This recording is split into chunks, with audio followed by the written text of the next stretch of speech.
काय म्हणतो honest व्ह्यूची public. नवीन भाऊच्या गाडीमध्ये टाकायचे तो ऑइल. तर गेलो ऑइलच्या दुकानामध्ये. तू म्हणलं कॅस्ट्रॉल ऑइल आहे का, तर नाही म्हणते. तर मग साल निघालो बापू आम्ही दुसऱ्या दुकानाकडे.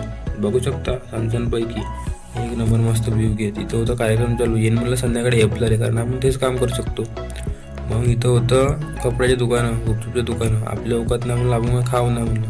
मग हा भाऊला विचारलं, भाऊ म्हणे क्वांटिटी आजच संपली का म्हणे. साला म्हणलं सगळं आजच संपून का म्हणलं. मग निघालो बाबू बेसी नागावरती जायला.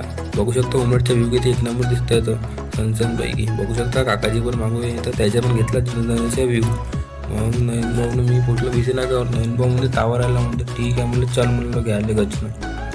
गेलो ताव्याच्या दुकानामध्ये. भाऊ म्हणलं तावे कसे दिले, हे 4 लाखाच्या आणि 2 लाखाचे सांगे. भाऊ म्हणलं माहिती एवढी अवकात नाही, कसं करू. म्हणजे निघ म्हणे लवकर. म्हणजे निघलो बाबू, कारण आपलं तेवढी अवकातच नाही. तर बघू शकता नवीन भाऊ वगैरे एक नंबरपैकी. मग पोचलो त्याच्या रूमवर.